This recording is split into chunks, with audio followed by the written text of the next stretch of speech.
सुनी मुनि बचनो लखन मुस्काने बोले परसु घर ही अपमाने।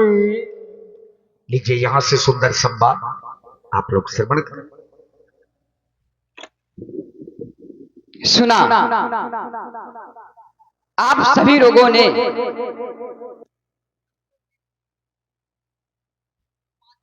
राम जी की एक घोषणा हो गई।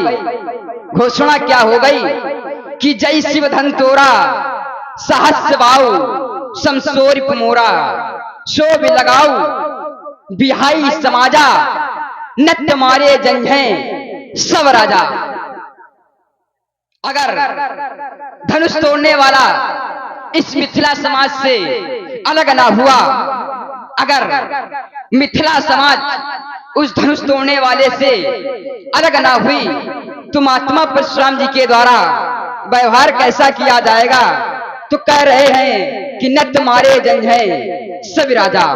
और फिर इस मिथिला समाज में दो कोटि के राजा आए हैं। कौन कौन?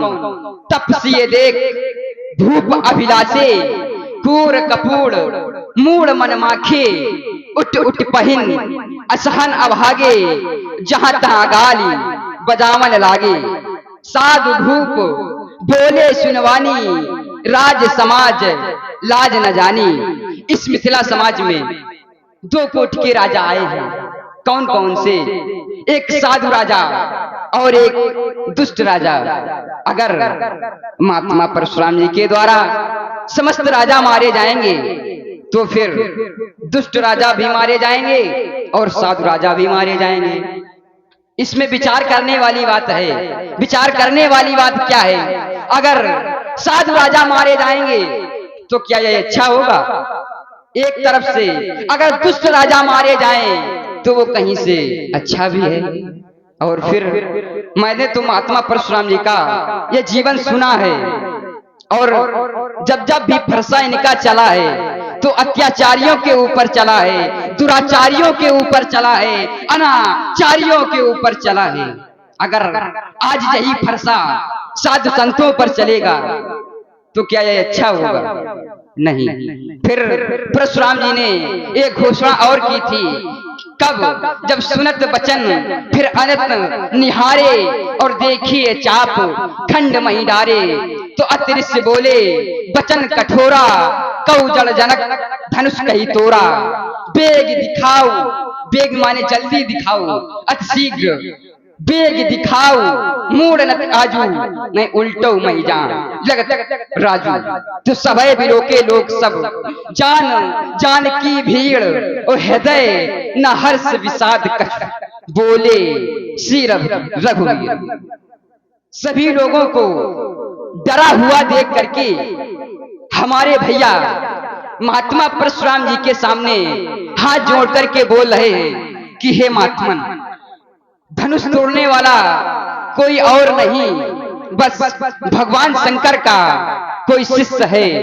जिसने ऐसा अपराध किया वह भगवान शंकर का सेवक है।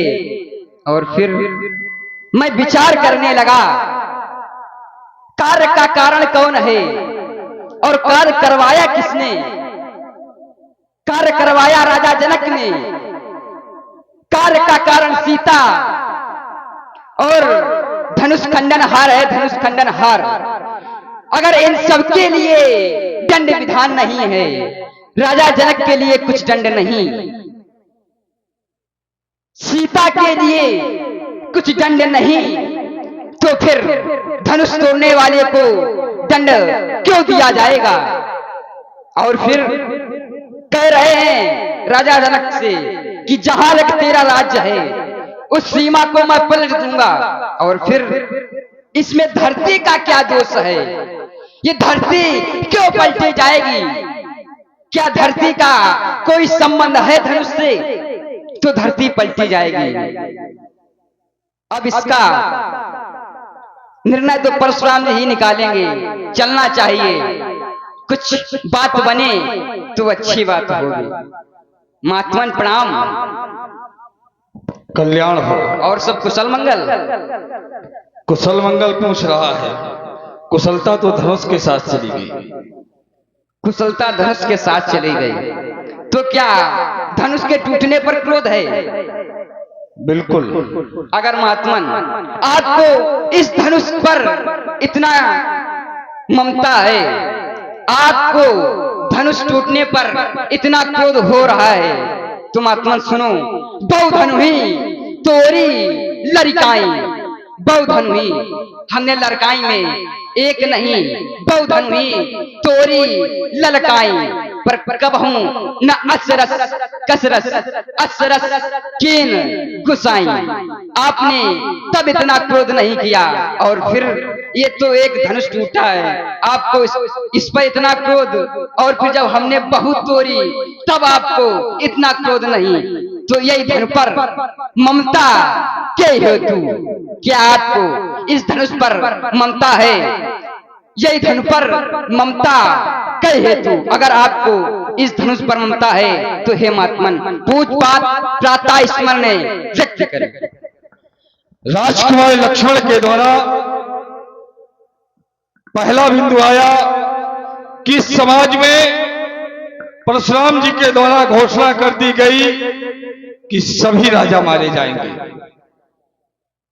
तथ्य क्या दिया गया कि यहां पर दुष्ट राजा और साधु राजा दोनों प्रकार के राजा हैं, और परशुराम जी के द्वारा अब तक अत्याचारियों का वध हुआ है, तो निर्दोषों का वध कैसे हो जाएगा? तो राजकुमार लक्ष्मण, पहली बात तो जितना अपराध करने वाला व्यक्ति अपराधी होता है, उतना ही अपराधी अपराध का साथ देने वाला व्यक्ति भी होता है। परशुराम जी के द्वारा सीधे ये घोषणा नहीं कर दी गई कि सभी राजा मारे जाएंगे। सबसे पहले तो समय दिया गया धनुष तोड़ने वाले को, कि जिसने धनुष का खंडन किया है वह समाज को छोड़ करके अलग हो जाए, किंतु वह तो अपराधी है, उसने अपराध किया है, वो क्यों अलग होगा छोड़ करके अलग? वह नहीं भी होता है तो फिर इस समाज को भी समय दिया गया, इन राजाओं को भी मेरे द्वारा समय दिया गया कि अगर अपराधी समाज को छोड़ करके अलग नहीं होता है तो आप अपराधी को छोड़ करके अलग हो जाए। लेकिन ये दोनों बातें यहां पर नहीं पालन हुई। जो मेरे द्वारा घोषणा हुई, मेरी घोषणा का पालन यहां पर न राजाओं ने किया न धनुष तोड़ने वाले ने किया। अर्थात जो धनुष तोड़ने वाला है, ये राजाओं का समाज भी उसका साथ दे रहा है। राजाओं का समाज, इसलिए राजाओं का समाज भी बराबर का अपराधी हो गया उसमें, क्योंकि वह अपराधी व्यक्ति का साथ दे रहे हैं। ये तो हुआ राजकुमार लक्ष्मण का पहला बिंदु। इसमें एक बात और राजकुमार लक्ष्मण मैं कहूंगा, नई बात इसमें रख रहा हूं। राजकुमार लक्ष्मण ये कह रहा है कि धनुष तोड़ने वाला सदाचारी है। यहां पर जो राजा साधु राजा है और दुष्ट राजा है, तो क्या जो कल तक साधु राजा थे, अभी कुछ देर पहले तक साधु राजा थे, वह व्यक्ति थोड़ी देर में बदल करके अगर अपराधी का साथ देने लगे तो वो क्यों अपराधी नहीं होंगे? वो दुष्ट की प्रवृत्ति में क्यों नहीं आएंगे? एक प्रमाण दे रहा हूं आपको। मानस में एक अर्धाली है, उल्टा नाम जपत जग जाना, वाल्मीकि भय ब्रह्म समाना। जो वाल्मीकि जी थे, क्या ऋषि शुरुआत से थे? प्रारंभ से ऋषि नहीं थे, वह दुष्ट थे, वह डाकू थे। डाकू से उल्टा नाम, केवल उल्टा नाम जपने के कारण वो साधु बन गए। कितने जल्दी परिवर्तन हुआ, मात्र 2 शब्द का भगवान का नाम लिया, वो भी उल्टा लिया, लेकिन उच्चारण उल्टा करते करते जैसे ही वो सीधा हुआ, वो परिवर्तित होकर के क्या हो गए? वाल्मीकि भय ब्रह्म समाना, वो ब्रह्म के समान हो गए मात्र कुछ ही क्षणों में। और जब एक अपराधी व्यक्ति कुछ ही क्षणों में साधु प्रवृत्ति का हो सकता है, तो ये तो आज के समाज में भी प्रमाण देखने को मिलते हैं। हम लोग कल तक जिनकी कथाएं सुन रहे होते हैं, मंच से भव्य तरीके से कथाएं सुन रहे होते हैं, सोचते हैं ये तो बहुत बड़े संत हैं। सुबह एक खबर आती है, खबर को पढ़ते ही वह व्यक्ति क्या हो जाता है? अपराधी हो जाता है। खबर को पढ़ते ही जो कल तक जिसे हम संत मानते थे, उसको बदलने में समय नहीं लगता है। रात में जिसकी कथा सुन रहे थे, मंच के माध्यम से प्रवचन सुन रहे थे, सुबह खबर पढ़ते हैं अखबार में कि वो क्या निकला। ये चलिए यहाँ की बातें यहीं पर छोड़ो, ये तो हुआ साधु और दुष्ट का। तो जो अब तक साधु था वो कब दुष्ट में परिवर्तित हो जाए, या जो अब तक दुष्ट था वो कब साधु में परिवर्तित हो जाए, इसकी कोई समय सीमा नहीं है। हो सकता है अभी तक वो साधु थे, लेकिन जैसे ही अपराधी का साथ दिया वो दुष्ट की श्रेणी में आ गए। राजकुमार लक्ष्मण ने कहा, बहु धनु ही तोरी लड़काई, कबहु ना श्रेष्ठ की न गुसाई।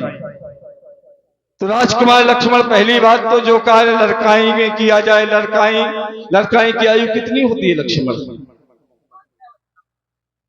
बाल्यावस्था में तोड़ी ना, तो बाल्यावस्था की आयु कितनी होती है बताओ?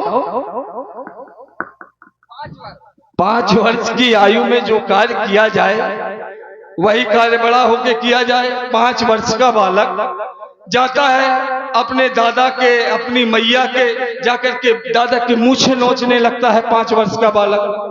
तो दादा क्या करते हैं? उसको दुलार ही करते हैं 5 वर्ष के बालक को, क्योंकि वह बालक छोटा है।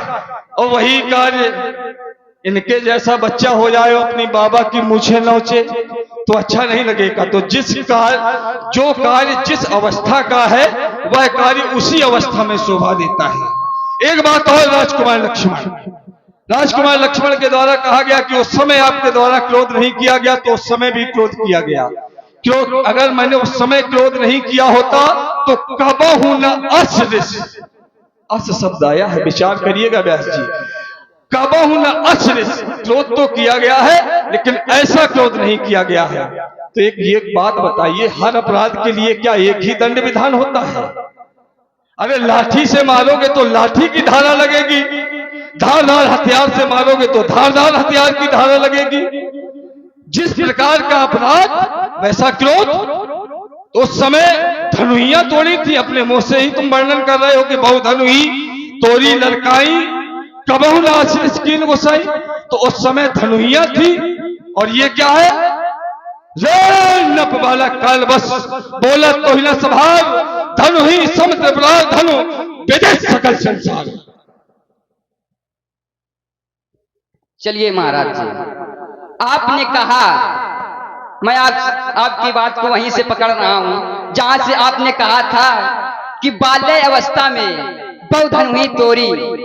जब 5 वर्ष का बच्चा होता है तो अपने दादा की दाढ़ी नोचता है, तो कहीं मूछें नोचता है। तो आप लोग बताएं, जब छोटा सा बच्चा जब बाबा की दाढ़ी नोचेगा तो बाबा को अच्छा लगेगा, तो नुचवाएंगे बैठ के। फिर आपने कहा कि रे न बालक काल बस बोलते न संभाल, धनु ही समत पुरार धन विदित सकल संसार। आपने कहा कि रे राजा के छोकरे, तू संभाल कर नहीं बोल रहा है। और फिर महात्मन, आप हमें काल के वशी भूत बता रहे हो कि हम काल के बस भूत में बोल रहे हैं? तो नहीं महाराज, सुनो महाराज, हमारे जब पिता बुलाते हैं तो कैसे बुलाते हैं? तो अति आदर दो तने बुलाए और हृदय लगाई, बहुभात सिखाई। हमें अपने पास बुलाते हैं, बुला करके गोदी में बैठाते हैं और फिर अच्छी अच्छी बातें सिखाते हैं। ये सब नहीं